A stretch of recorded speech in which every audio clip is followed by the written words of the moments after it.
Imagine spending years building up your business only to have it all vanish like that because someone on your team reused a password from 2009. Cybersecurity isn't just an IT problem anymore. It's a business survival problem. And that's what we're talking about today on Marc Haine Live.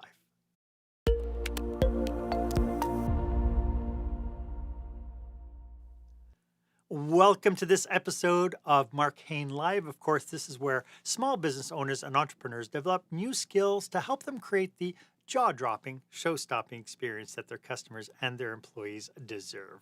I am your host, customer and employee experience strategist, Marc Haine, and today my guest is Shayne Kawalilak. And today we're going to be putting a spotlight on the everyday cybersecurity risks that could quietly be crippling your business. And we're going to talk about what you can do right now to stop being the weakest link. My one ask is that if you know somebody who could use this information, please make sure you share a link to this episode. It's important whenever we get a fresh information, if we know somebody's suffering somewhere along the way, if we know somebody's head is down and they're so busy working in their business, they're not working on their business, to give them a little heads up. And you can say something like, hey, Steve, I came across this thing about cybersecurity. I think you need to hear it because it's really important. So please make sure you share it. And of course, if you haven't done so yet, please make sure you subscribe to this podcast. That way you'll get notification when I bring you fresh new content each and every week. Now, I know that as a human being, I know you lock your front doors at night. In hospitality, we make sure we check IDs at the bar. Why do we do that? We do that because we want to limit our liability. But when it comes to digital security, are you really protected? The truth is, cyber threats don't just target the giant corporations anymore. Small and mid-sized businesses are prime targets because, let's face it, we're too busy running our business to think about maybe how vulnerable we are. And here's what's most surprising. Most of the business crippling attacks, they don't come from hackers. They come from inside our organizations, from innocent mistakes made by our teams. And that brings us to our question of the day.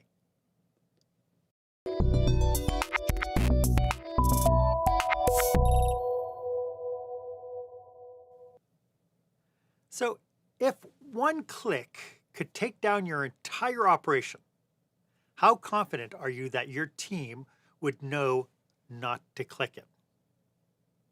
Think about that for a second. I'd love for you to be part of this conversation.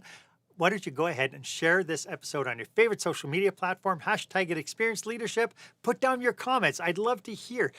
Have you been privy to any kind of issue because an employee clicked a link they shouldn't have clicked? My guest today is the professional geek himself, Shayne Kawalilak. Shayne has been elbow deep in technology for over 25 years. He's the author of Don't Be the Weakest Link, How to Protect Your Personal Information in a Digital World, and he's on a mission to educate everyday people and business owners on how to think differently about cybersecurity. When he's not writing, presenting, or digging into new tech, he's homeschooling his ninth child and spending quality time with his now remarried ex-wife. Shayne's as real as they come, and today he's here to help us all level up our security game without the jargon, the fear, or the paywall. Shayne, welcome to the show. It's brilliant to have you. Thank you very much, Mark. It's great to be here. So before we get too deep into today's topic, could you tell us a little bit about who your clients are and how you go about serving them? My clients are mostly small, medium businesses, and I offer live presentations, virtual presentations online like this, and workshop training sessions where I go in and teach their employees how to be safer online, how to protect their personal information. And as you're teaching someone how to protect their personal information, all those lessons they learn transfer right over to the business. And hopefully business owners are happy with the result.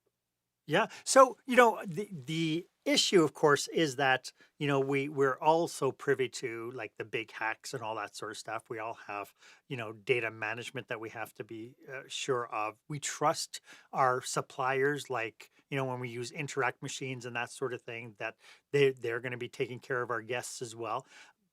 But really, the biggest issues, I think, come from the myriad of emails that we get that says, "Hey, you have to, we need this bill paid right away." And it forces people to click on links and stuff. So why are small businesses today so vulnerable to cyber threats? Small businesses are more vulnerable for a couple of reasons. The most important one today, right now, a study was just released yesterday, the day before, and small businesses, the percentage of compromises that they represent doubled last year. That's a significant jump for mom and pop shops, companies with 10 or 15 employees. Those people aren't used to getting attacked like this. Those Mm. emails you're talking about, those are phishing attacks where someone's pretending to be someone that they're not to convince you to do something you would never do if you knew who they were. And Right. those come email, phone, texting, and video. Now with AI, video is becoming more and more common where you'll have a live video where you and I'd be talking, but that's not really you. And it's a problem for people if they're not trained. And small businesses don't train people as much. It's an expense. Yeah. So just make sure that if you're watching this, don't tell my wife it's not really me.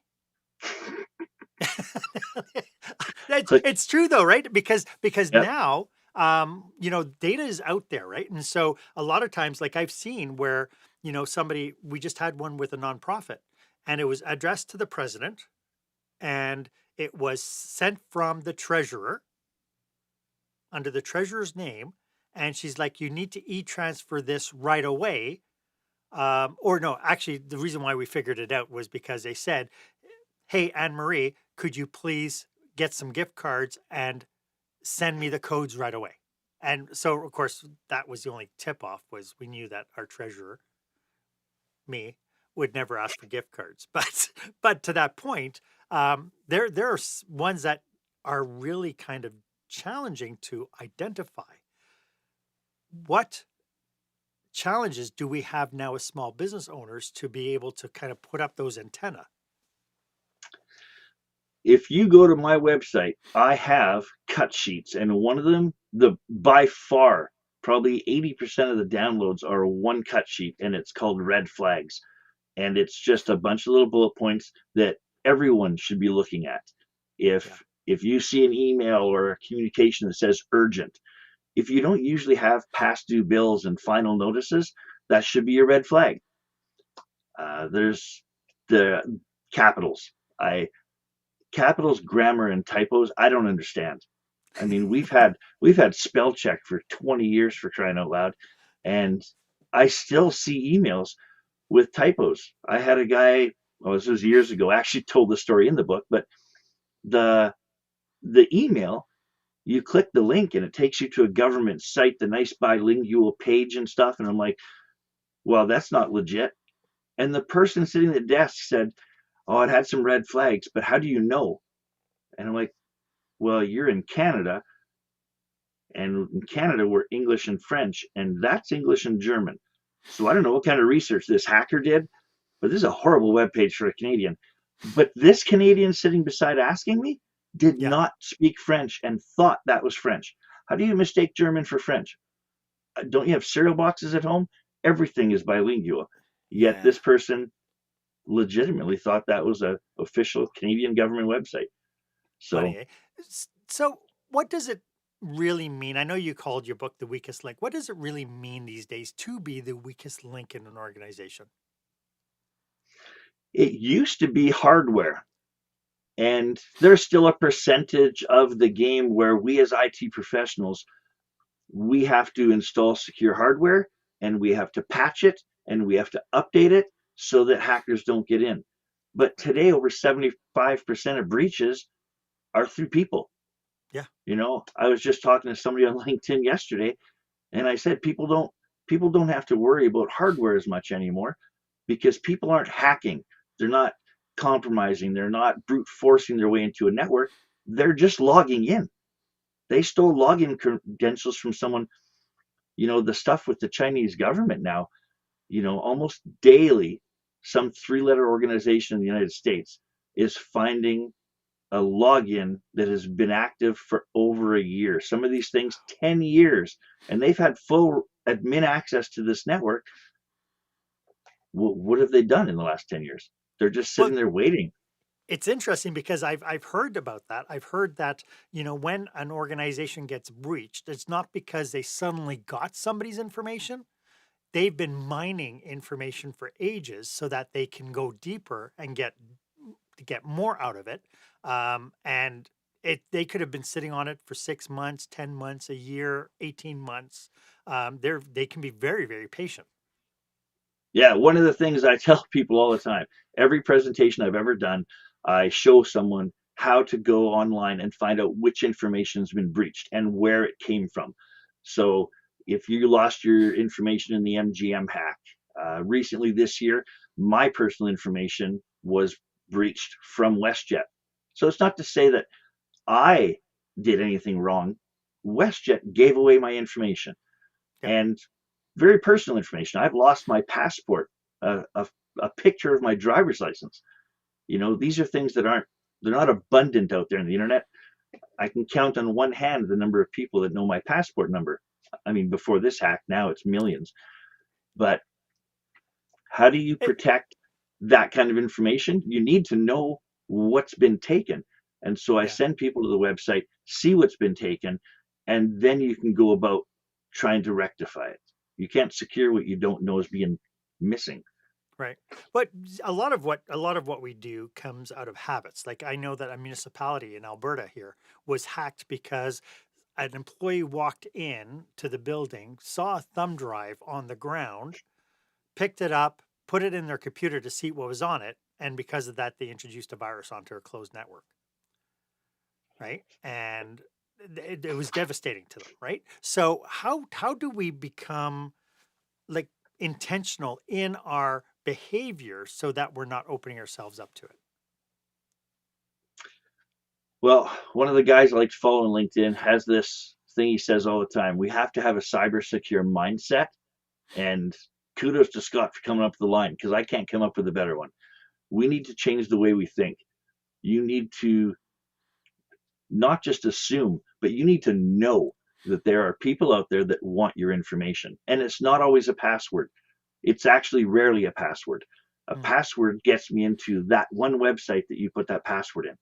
Right. But if I have your email address and if I have your physical address, if I have somebody has your physical address and your mobile phone number, that's worth way more than a password because now I can phone you, I can email you, and if I say, "Hi, is this Marc Haine?" and you'd say yes, but your defenses are up because I don't know this guy's voice.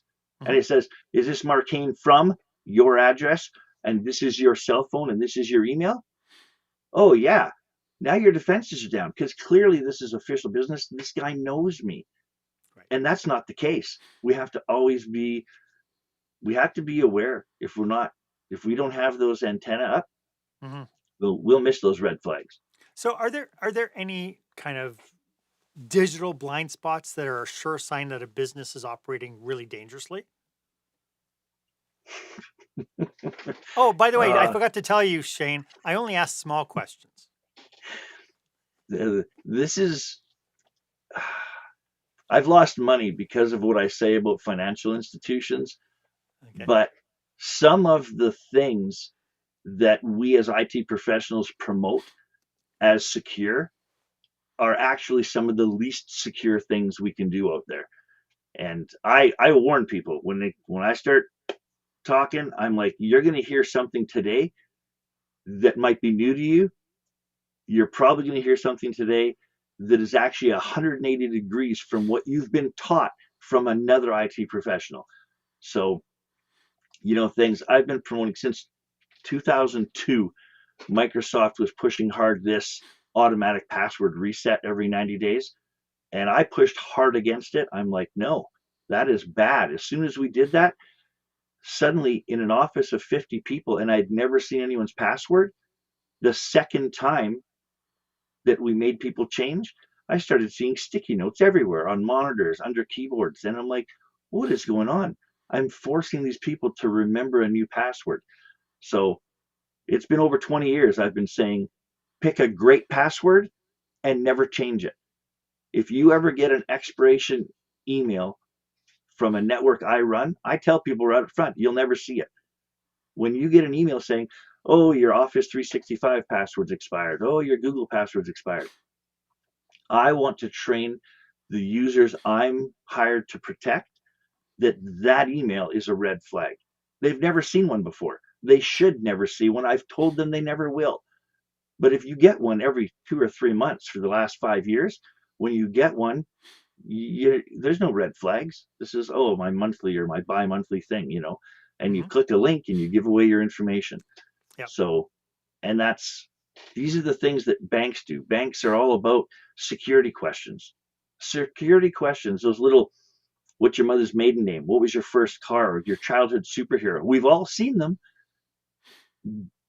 If you think those things are protecting you, the banks do. Credit card companies do. They don't protect you. They No. are they're the opposite because they make you feel protected. They give you a false sense of security. But the questions aren't random. There's only 6 or maybe 20 on the website. That's not Right. random. That's a 5% chance at best. Yeah. And then your answer, this is why I tell people the most important thing you can do is go out there and find the data. Go to the website, click the link, see what data has been taken from you. Because if someone has taken your security questions and your security question on every site you've ever picked is my mother's maiden name, not only is that not random, it's a published, known entity about you that the whole Yes. world knows now. And Yeah. you need to know what they have. It's interesting because to that point, I got on Monday. I ended up getting a password request renewal from my IT guy to redo my password. And for me, it was an instant red flag because I don't have an IT guy. But it That'll looked do it. official. It came from my server, so it came from Essential Hospitality Solutions, and it said IT at. When you click on the actual email, it didn't come from there at all. It came from something in India, right? Surprised. So, but it was like, it was, and knowing I was coming up to this call with you today, it was like, boy, this is timely because how many people will click it? How many people will click that link and follow through with whatever the question is, and then what liability to open up to the organization? Yeah. And I tell people the password's the foundation of your security. I don't want to see good passwords. I want great passwords. Yeah. I mean, how many times have you heard or seen on a website your password has to be a minimum of 8 characters? Yep. 8 characters? I've been in this business for 30 years. I've never said 8 characters. That's insane. 8 characters. I could guess 8 characters myself. I don't even need a computer. So your minimum should be 12 to 15. Yeah. You have to use all 4 character types. You can't Yes. use upper, lowercase, and a number. That's Right. horrible. So it's Add, upper, add, lower, number, and sign add a symbol, a special character. symbol. Yeah. Yeah. And people don't realize on a standard English keyboard, there's 30 special characters. Yeah. There's more of those than letters. So in my presentation, I show you a password that takes 1 year to hack. I change the number for a symbol and it Yeah. jumps to 45 years. Wow. And they're like, wow, they do that. They exactly, wow, that's a huge difference. And then I Yeah. say, this password still sucks. 45 years is not an acceptable hacking time because with AI, with new quantum computing, computers might be 1,000 Could be times minutes. better Could be tomorrow. minutes. Yeah. Yeah. So So, are there any other myths about cybersecurity that we should be aware of? I thought we only had an hour.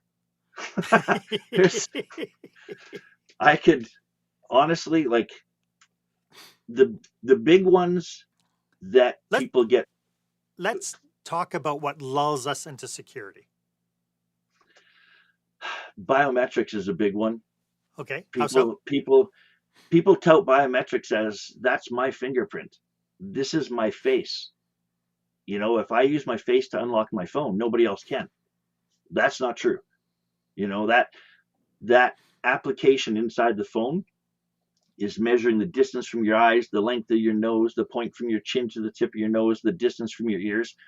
And as unlikely as it would be, I have two sons, 34 and 21. They can open one of those phones. They don't look, you look at the pictures, you wouldn't even know they were brothers. Right. But the numbers are the same.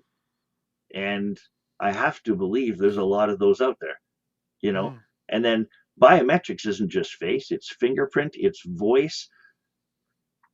Who would use a voice or a face in a world where that book that I wrote was published this year? In the book, I said, in the future, not too far away, but in the future, you are going to be able to have live calls like this with someone impersonating someone else. And with a bot, right? Well, in June, I was on a live call. There's probably 100 of us on here, and the guy hosting the call clicked a button and turned into Nicolas Cage, just like that. His voice, his face.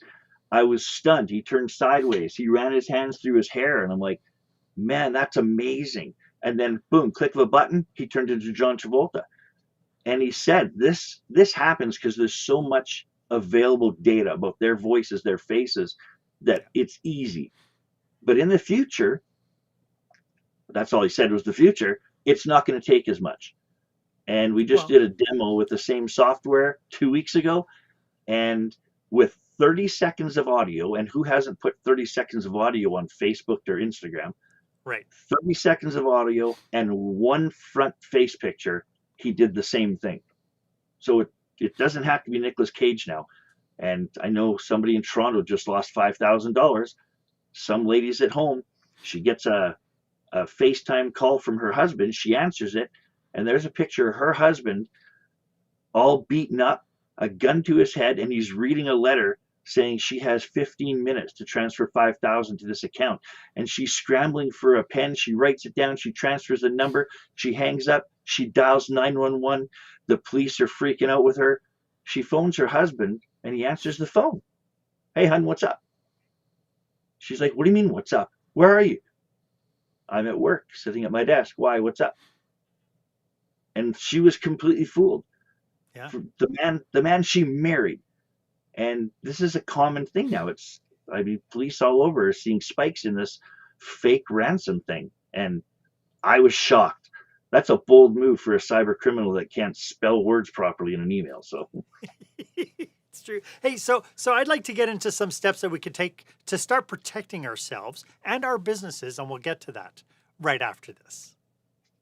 When the spotlight shines on your business, are customers applauding or yawning? In other words, how is your business performing?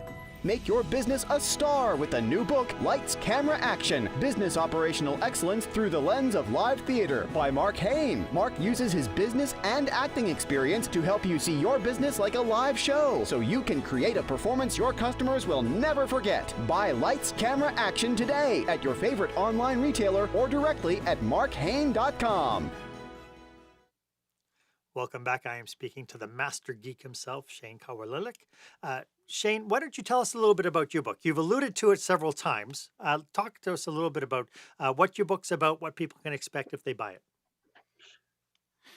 I gotta interrupt for a second before I talk to my book. I always listen to your podcast. I never watch it. That was actually the first time I've actually seen the little clip that you play about your book and stuff. Oh. And I got to say, I don't know if I've told you this, but your book was amazing.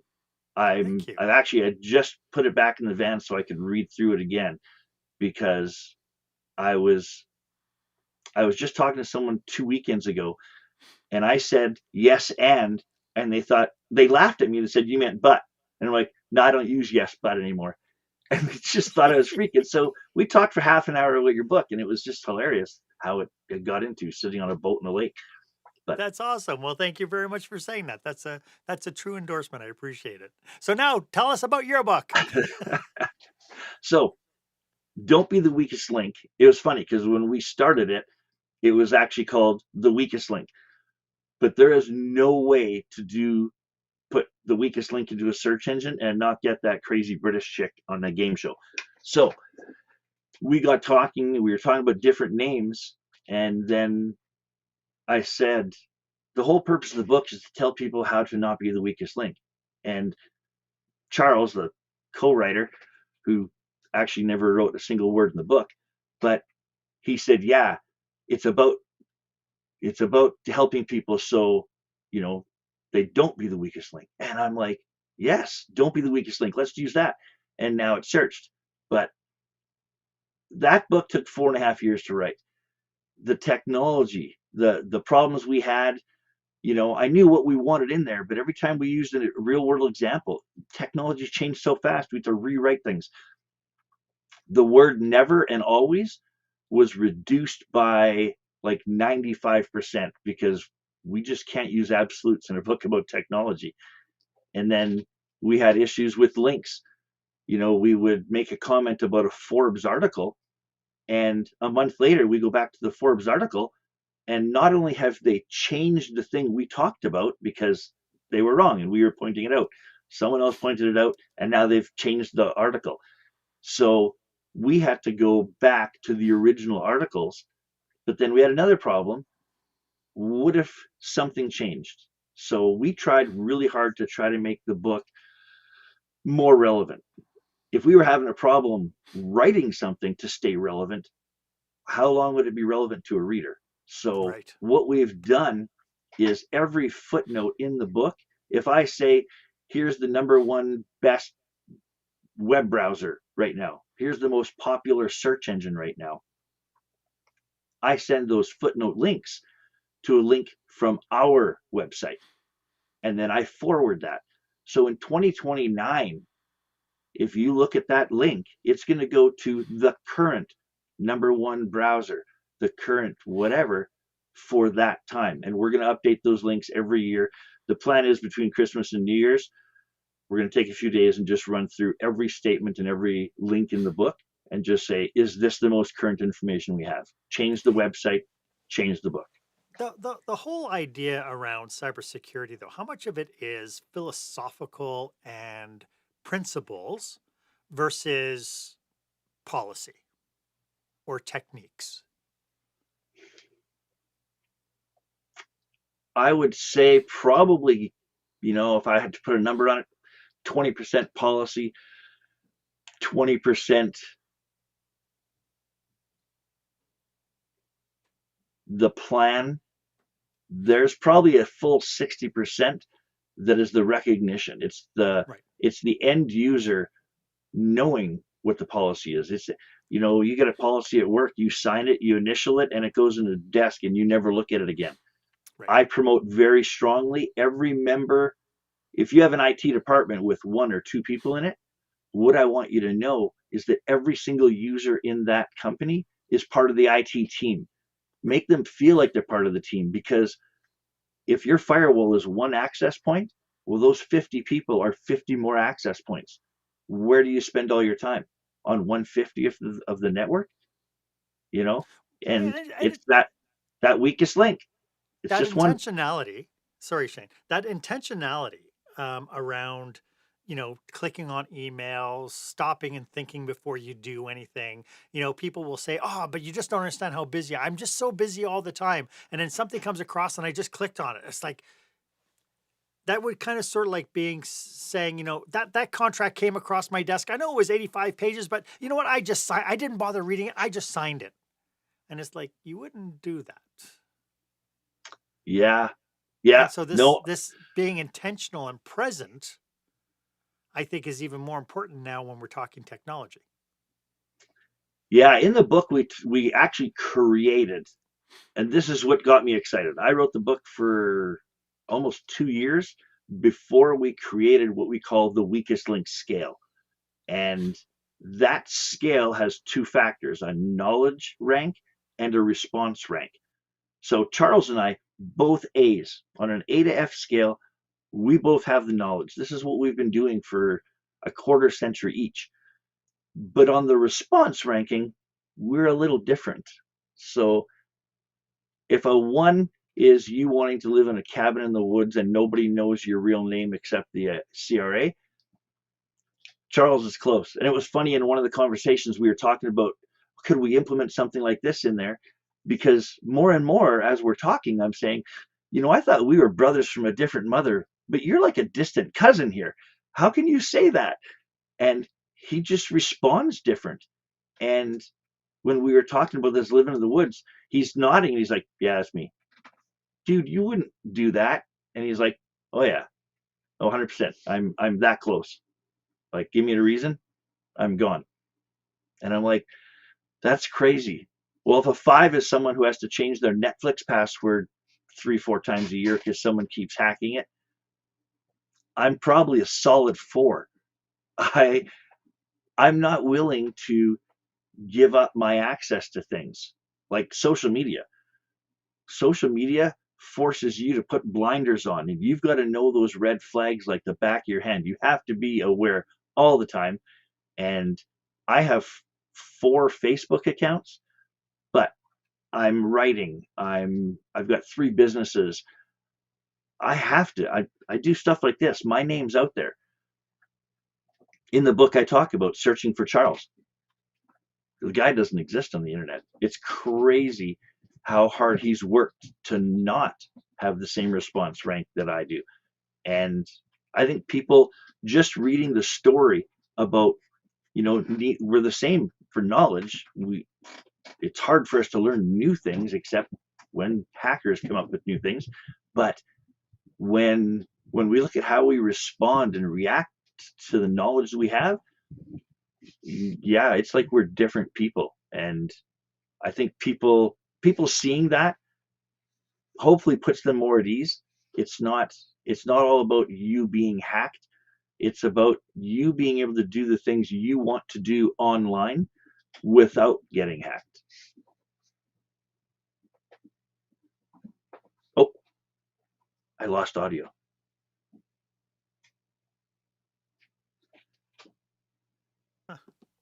How about now? I'm back. Oh, You're back? scared me. Okay. Thought it was something I did. So for people tuning in right now, how can they get in touch with you if this is resonating with them and they need some help? So my website, redflagit.com. They go there, they can find out anything about me. I'm on a whole bunch of social media platforms. But Red Flag IT is just going to direct you to my name.com. Okay. But how do I convince people to go to ShayneKawalilak.com? They spell my first name wrong. They get no hope with the last name. So Red Flag IT it is. Sounds good. Hey, so we talked about a little bit about how you will go into organizations and you'll do things like lunch and learns for them to be able to bring up their kind of, there might be a IT quotient, awareness quotient, right? That they need to bump up for their own personal security, but at the same token, by bringing up that sensitivity for their personal use, it also kind of helps the business side be able to start rounding that out. What's your philosophy on education around cybersecurity versus kind of fear-based messaging? Yeah, I'm not a big fan of fear. It's basically knowledge. I don't want you to fear these people hacking you. They're out there. I don't Right. want you to be that one out in the woods, unless that's what you want. But I want to give people the knowledge that they make that choice on how they respond to the stuff. So I tell people, here's what you need to look out for. See the red flags everywhere. And, everyone who has seen me talk about that has come back and told me, countless times, a story about how they almost, you were talking about, being breached and how it can happen to anyone. In my presentations, I tell everyone it almost happened to me. This wasn't a targeted phishing. This wasn't what they call spear phishing. This was just some stupid random email. your password's expired. It happens once in a while. I've got well over 1,000 passwords in my password manager, and I see this password email come in, and I'm like, it's after 2 in the morning. I've got an early call in the morning, and I'm like, this is crazy. How did I miss this email that the password's expired? Like, I checked that off on everything. Mhm. It's what I teach people. But I'm tired. I'm busy. I'm going to just reset this password. I'll deal with it in the morning so that it never asks me again. I Yeah. click the link. I go to log into it, and my password manager is not filling in my email or password.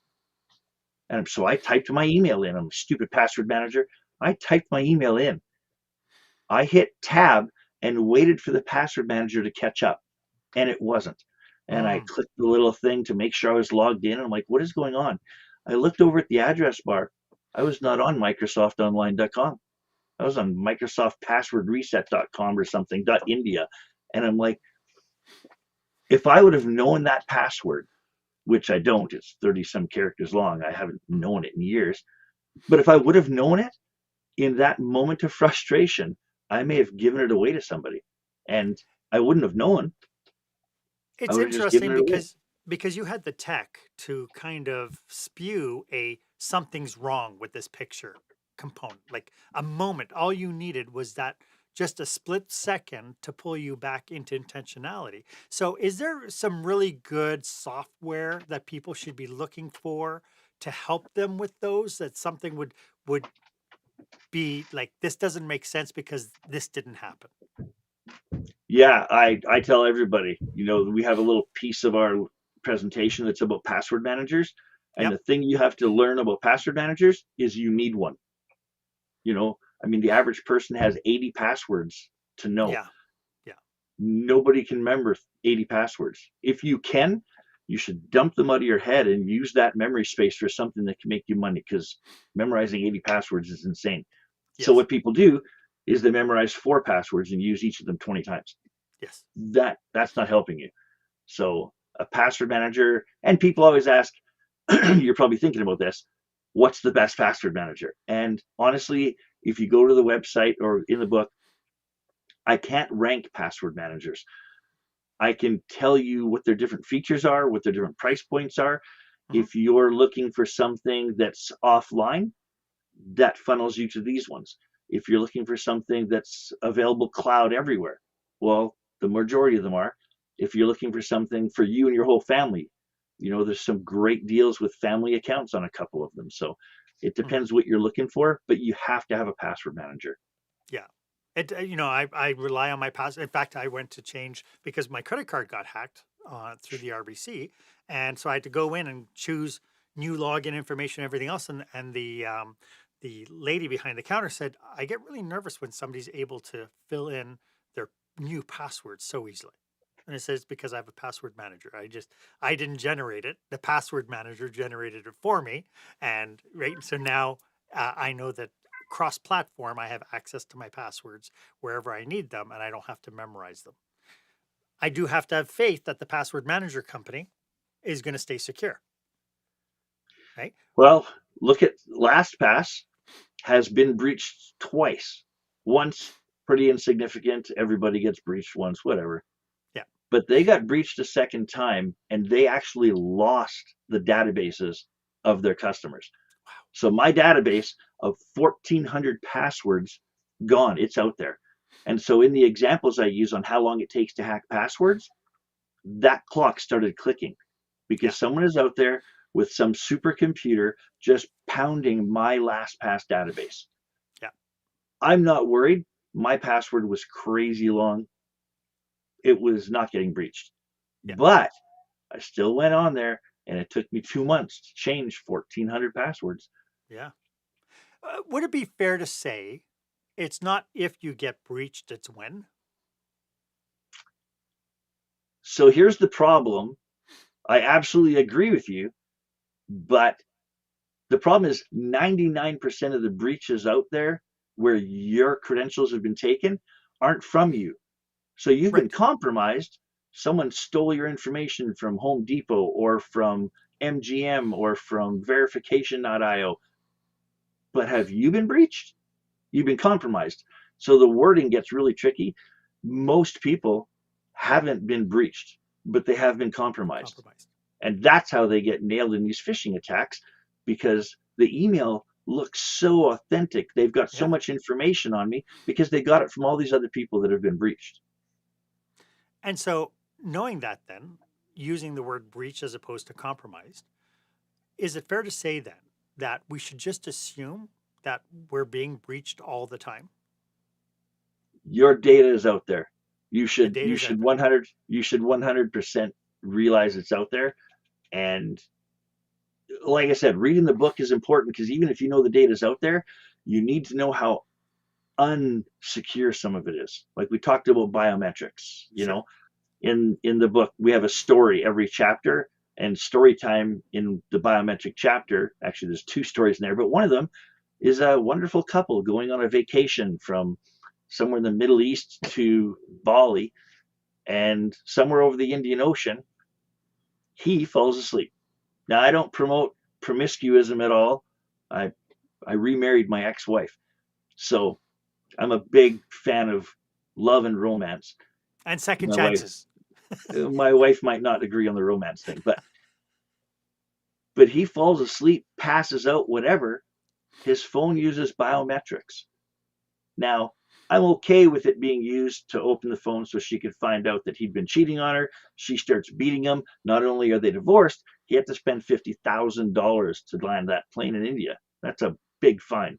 I would miss $50,000 very much. So I don't think you should depend on biometrics for anything that you don't want the world to see.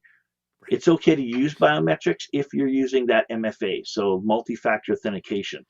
My face and a pin or something else. But if you're just using a finger or a face and someone steals it, it's gone. You can't change your face. If someone steals my password, I log in and I change it. Yeah. What's going to happen when someone logs into that website to see what's been stolen and they see biometric data? I haven't seen it yet, but Yeah. it's been breached. The US government lost hundreds of thousands of federal employees' fingerprints. Yeah. And so what do they do? Send out an email to everybody and say, don't ever use that same finger again. Now we're using other hands. Thumbs up. How many In how Canada, many we're times elbows up. yeah. How many times can you change your finger before Well, you you only have can't 10 use chances. biometrics? Then you go to Yeah. toes. We were talking about how bad financial institutions are. I was just talking to a credit card company, and in the call there, the recordings like we use your voice recognition to verify you. And so Oh, I hit two, and the girl comes on and she said, "Oh, I noticed that you declined to use the voice verification." I'm like, "Yes." "Can I ask why?" I'm like, "Because there's a million comedians out there who make a living sounding like other people, and now with AI, it's a stupid thing to allow to use to verify me. It is yeah. lunacy to use my voice. It Yeah. it doesn't make any sense. You're not even looking at my face, and anyone. There's enough of me out there on YouTube right now. There's enough in this podcast Absolutely. to have an AI agent replicate my voice. And it's so And easy. you're, I've done it for my presentations, yep. right? So for people tuning in, where should a leader kind of start if they want to start improving their team's cyber awareness, their cyber IQ? Oh, maybe it's CIQ or CQ. Cyber IQ. We're coming up to something, Shayne. We are. We are. I'll have to give you credit the first three times anyway. So, because They, it's about intelligence. It's about having a semblance of intelligence, awareness, intentionality, presentness. So, what can leaders do now to start to improve all that within their teams? I mean, I hate to say it, but they should start by reading the book.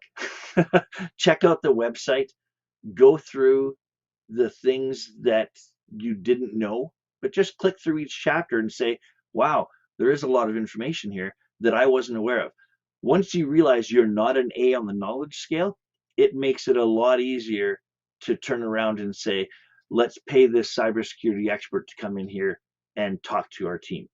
Yeah. And once you're once the team knows that I know you're from accounting, but you are part of the IT team. You might not be part of the department, which is fine. You're part of the accounting department, but you are part of the IT team. And these are the roles that you play. And we need you to know this information. And once people get to that point, I find a lot of business owners, as soon as they realize that they're not treating all of their team members as part of the IT team, I think it triggers something. They're like, well, we've never done that before. If we should, then something has to change because that's not operandus modus, you know?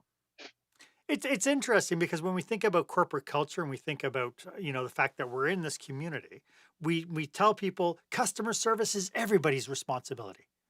Safety is everybody's responsibility. We've had these talks. IT is everybody's responsibility. We just add it to the whole bundle that we're all in this together. Yeah. And we don't have that talk. You're right. You know, you had a couple lines in your book that just floored me. There was that one, if you don't serve, Yeah. If you're if not you don't taking care of serve a customer, you damn well better be taking care of somebody who is. someone who is, yes. And I love that line. It's actually on a sign up in my living room. And I just, I think we need to start having that conversation Yeah. about IT. You don't need a degree. You don't need 13 letters behind your name. You need to be an employee at this company. And as soon as you realize that, then we can take the next step and say, now we need to introduce other IT team members from outside the company. Once the whole team is on board, well, how many companies have been breached from a third party, from a vendor, Right. from, I mean, look at all the Salesforce. And I mean, we saw this coming, but they've had dozens of breaches in the last 30 days. And it's all because a part of Salesforce is not as secure as it should have been for third party companies. So Salesforce wasn't breached, but it gives an open access point to a third party that's adding something to your Salesforce, and boom, the whole Salesforce data is gone. And the whole purpose of that database is holding all your customer information. Yeah. So you don't want that stuff leaving, you know? It's amazing. It's amazing because there's so many different components to it. As you said that, I was thinking back to Star Wars when they had to hack the location, and the only way that they can hack, the only thing they could hack was they could hack the garbage disposal system because it had no security on it. Because who would hack garbage disposals, and because of that, they were able to get in. Yeah. And hey, I was well into my career doing this and I thought I had it down. And Yeah, then I don't know how many 15, 20 years ago, Home Depot got hacked yeah, from a thermostat. I'm amazing. like, a thermostat, but if the thermostat has no protection and it's on the network with the server holding your credit card information, say goodbye to that Amazing. information. Amazing. It's amazing. Hey, when we come back, I'd like to talk some more about pitfalls and cautionaries. For the people tuning in, my fear is that it becomes a band-aid solution of the moment. This is going to be our policy for this month. But I'd really like to think about what the pitfalls and cautionaries should be as we try to put in systems, try to create that awareness, and we'll get to that right after this. When you're delivering an important speech to a huge audience, it's easy to lose your place or go way over time. Give yourself an advantage with the Pro Speaker Presentation Speech Timer app. No more checking your watch or calling for time. The Pro Speaker Presentation Speech Timer app keeps you on track with easy-to-see timers, even changing color for visual prompts during your speech. And you can set audio cues to practice, or set it to vibrate so you don't even have to look. Be the pro you know you are. Download the app at speakerpresentationtimer.com. Welcome back. As you can tell, Shayne and I are committed to serving businesses just like yours. So if you would like to explore how we could be of benefit, especially if you're planning something like a leadership retreat or a conference, a franchise conference where you're bringing all your franchisees together, like any of this stuff, our contacts are in the show notes. it would be a pleasure to be of service to you and your team to help you and your leaders build capacity. So, Shayne, if people take one step today to protect their data, one thing that they must do as they're logging off to this show, what's the very next thing they should do? They should go to don'tbetheweakestlink.com or dbtwl.com for short, and they should click on tools and click the first link under hacked. Type their email address in, type each of their email addresses in, and see what data's been gone. And when they see some of that information, like I said, people are all worried about their password, but theoretically, your password is only used once. Yeah. It's not the most important thing. If you see secure hints on there, well, that's significant. You need to go make sure every place you've ever typed a secure hint has a different entry for your mother's username or your mother's maiden name. Yeah. And that's why when I'm doing the presentation about the password managers, I said the password manager has a little place for notes. Every one of them does. In that notes thing, put your secure hint. So, when you start a new bank account or you log into a new email provider and you say, oh, what's my first car? I don't even care what the questions are, because the question is going to be, the answer is big bowl of popcorn. What's your first car? Yeah, it's true. Yeah. Big bowl of popcorn. What's your mother's maiden name? Big bowl of popcorn. And it's something physical right from here that I've never typed before. Right. And now that website has 3 random questions, more random because that's one of the 20. I don't even know what the question was. When I go to reset my password, I hit forgot password, which I never have to do because I have a password manager. But it says who was your high school or your grade 1 teacher. Big bowl of popcorn. Big bowl of popcorn. But I have to look it up. But if I have to look it up, the hackers aren't getting it from another website. Right. So know what's missing. That's the number one thing. Go find it. That's why it's the first chapter of the book. Lovely. Most people don't read the whole book. So what about, so people want to take the steps, they want to secure, they want to create the intentionality and the awareness. What are some cautionaries we should be aware of? Like, what are some of the things out there that might be lulling us? We talked about biometrics, lulling us into a false sense of security. What should we be aware of as we try to bring in new policies, new procedures, new levels of intentionality among our team, whatever? Well, the most important thing that they should be aware of is that everybody's part of the IT team. We don't say don't be the weakest link for IT departments. I don't even recommend IT guys read my book. When I speak to other geeks, my presentation changes a lot. Mostly I'm hammering them on the things that we think are secure. Yeah. We tell people, never write a password down. I've had an IT guy. There is no reason to ever write a password down. And I'm like, well, there are reasons. If you have a parent or a relative who have a bank password or a Facebook password that's stronger than their memory, you should absolutely be promoting that they write these things down, because the password manager is going to be beyond them. They're not fans of technology to start with. Get that stuff written down. So I see this all the time. And I was guilty in the book. Charles and I hammered this back and forth. And he's like, we need to stop using absolutes. Always and never, they don't belong in technology, because someone out there hears never and says, oh, I bet you I could do something about that. And suddenly never is tomorrow. Right. Gosh, this has been such a great discussion, Shayne.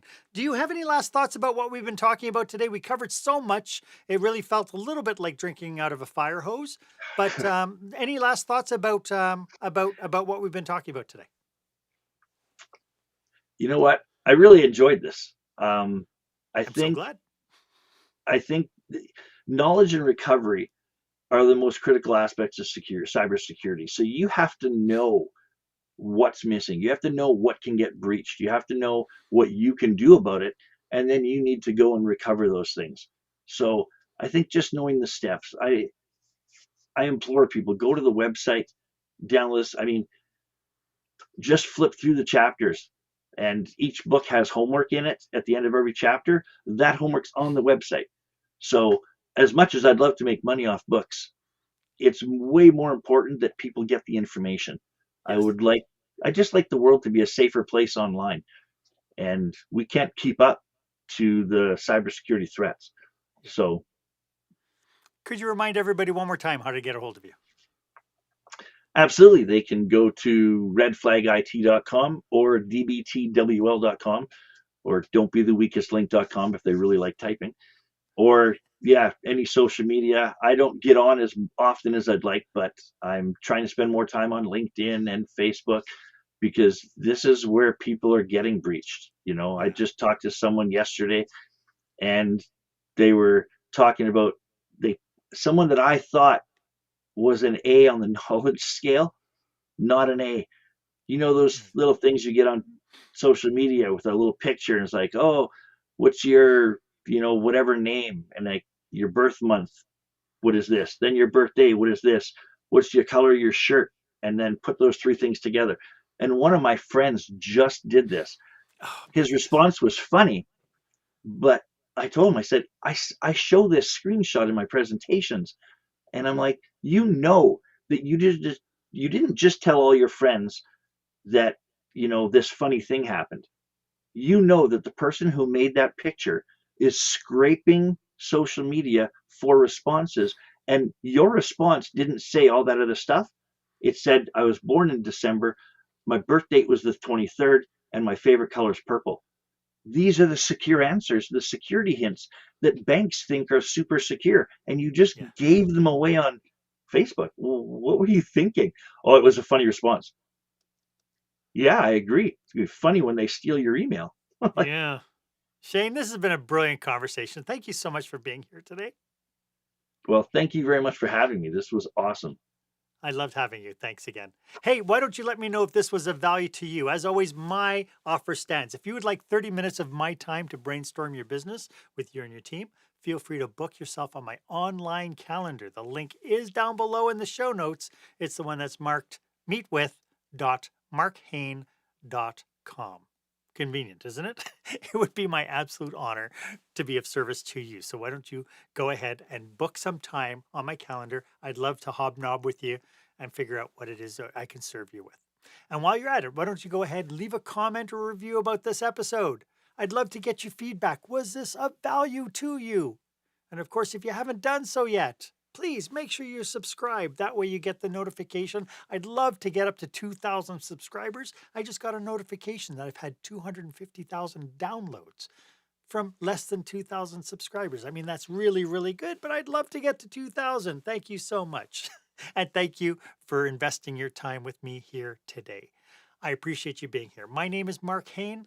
I hope you stay safe, stay healthy, and I hope you dare to be the exception. Bye for now.